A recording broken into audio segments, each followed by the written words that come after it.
daawwattootaa fi kabajamtoota jaalatamtoota OIB irraa oduu yeroo tanaaf qindeeffanne qabannee isiniif dhiyaanneeti jirra. Oduu tanaa wajjin Andaraartuu Shaamiiti. US itti koongirensii Ameerikaa dabaa fi rakkoo Itoophiyaa yookiin Oromiyaa keessa jiru hubachuudhaaf rogoyyii fi hayyoota Oromoo lama afeerranii jiran. Afeerraa koongirensii godhame kunis maddi rakkoo Itoophiyaa TPLF qofa moo rakkoo hooggansa Abiyyi jijjiirama daandii lakkisee yookiin qaamolee birootis kan jedhu dubbata.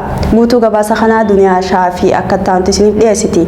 Muddee 2 bara 2020 US itti koongiresiin Ameerikaa dabaa fi rakkoo Itoophiyaa yookaan Oromiyaa keessa jiru hubachuuf rogeeyyii fi hayyoota Oromoo lama afeeree jira. Afeerraan koongiresiin godhe kun madda rakkoo Itoophiyaa TPLF qofa moo rakkoo hooggansa Abiyyi jijjiirama daandii lakkisee yookaan qaamolee birootis kan jiru hubachuuf kan qophaa'e.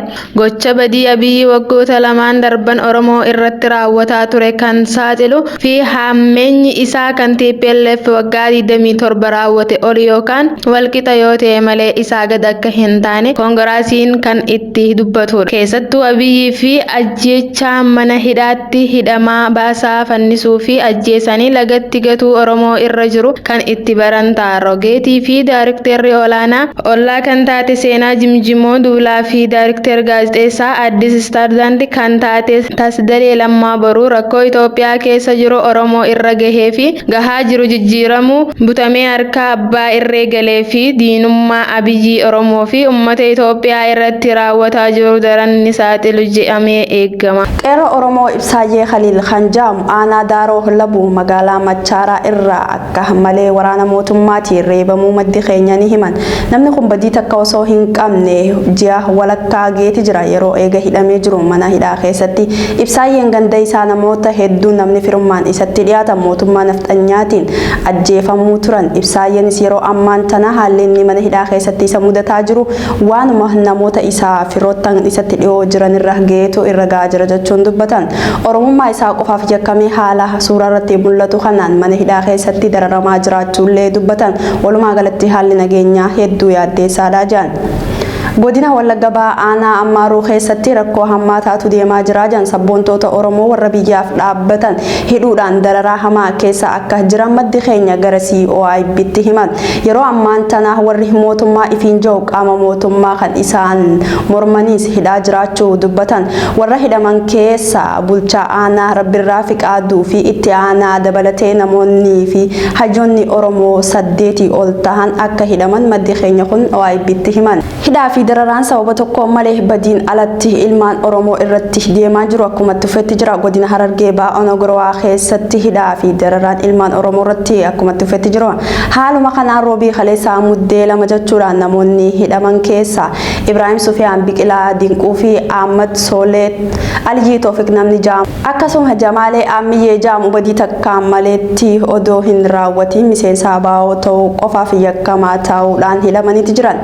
Sagantaa gaafii deebii LTV show jedhamu irratti beekamtii guddaa tan horatte gaazexeessituun Beetalaham Taaffasaa kitaaba jalqabaa ishee dubbistoota sii biraan geesseeti jirti. Guutuu gabaasa kana akka taante isiniif dhiyeessina. Sagantaa gaafii fi deebii Lataa TV show jedhamu irratti dubbii namoota siyaasaa fi kanneen biroo waliin gootee beekamtii kan horatte gaazexeessituun Beetalaham Taaffasaa Beetii kitaaba jalqabaa dubbistoota biraan geesseeti jirti. Waa'ee kitaabichaa dhimma biroo irrattis BBC waliin turtii taasifteeti jirti akka armaan gaditti isiniif dhiyeessina. Kitaabni Siidaa Mistiroochee jedhu kan barreessitu ji'oota 10 akka itti fudhatillee himte. Kitaabni sagantaa TV show irratti ture sanaan kan wal qabatu ta'ee dhimmoota daawwattoota bira hin geenye irratti xiyyeeffataa jechuun BBC waliin dubbatteeti jirti. Sababni iccitii jedhameefis dhimmoota kitaaba kanarratti barraa'an hedduu waan anaaf keessummaa koo qoftiin beekan irratti jetti. Sagantaa gaafii deebii dhiyeessaa turte kanarratti keessummoota 70 caalaa waliin gaafii fi deebii akka taasiftee fi kitaaba kana keessatti garuu dhimma keessummoota muraasa qofti akka barraa'es dubbatti. Kitaabni amma dubbistoota geesse kun afaan Amaaraatiin kan barraa'e ta'us afaanota biroo kan akka afaan Oromoo, Sidaamaa fi Walaayittaan akka hiikamuuf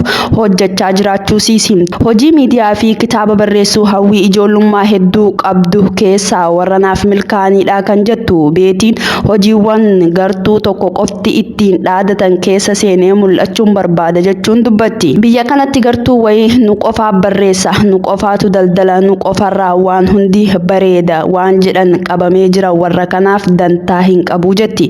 Dirree akkanaa gartuu tokko ittiin dhaadatu kana cabsee seenuun barbaada. Kana keessatti ololli fuulaa fi ammaan dura na mudachuu mala. Kanaaf harka hin kennu jetti. Fuula durattis kitaabota biroo hedduu barreessuu fedhii qabaachuusi BBCtti himtee jirti. Beetiin sagantaa gaafii fi deebii Lataa TV show irratti dhiyeessaa turte sababa dhaabbatichaa walii galuu hin dandeenyeef jecha akka addaan kutte ji'ootaan dura BBCtti himtee turte. Abbaan qabeenyaa miidiyaa Dr. Gammachiis Dastaa yeroo sanitti BBC'n akka itti himanitti komii gaazexeessituu kun kaastu furuuf yeroo adda addaatti yaalii gochaa akka turan himan. Fincila diddaa gabrummaa dhuma irratti warraaqsa Oromoo ijoollee Oromoo ol guddattuu kanaafillee dabalatee ilmaan Oromoo qabsaa'otaan lakkaa'aman salphannee kumaatamaan hedduu nyaatamee sirna kanaaf dabarfamee jira. Rogeessi siyaasaa beekamaan guutuu barreeffama kanaa Khaliifaa Abdullee akka taantu isiniif dhiyeessa.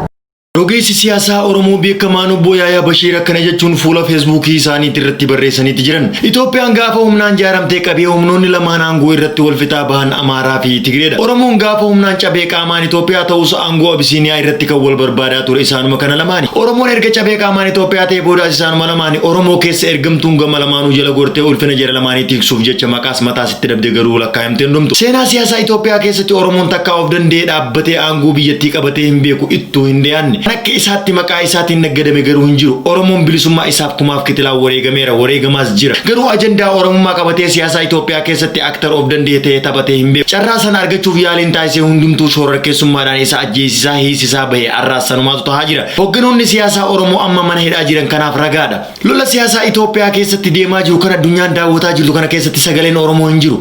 Har'aas humnoota jara lamaan kaabaatu hudhaa wal qabee jira.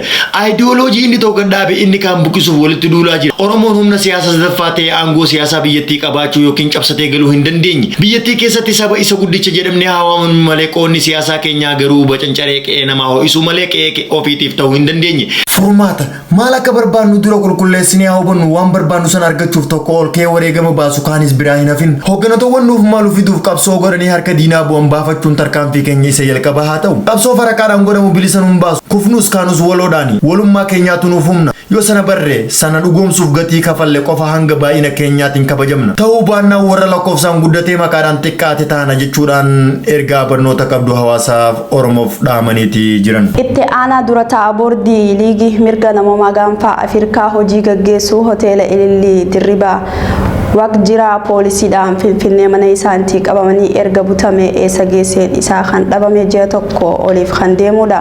Liigiin mirga namummaa gaanfaa Afrikaa gama isaaniitiin dhimmicha akka isaan yaaddee ibsan.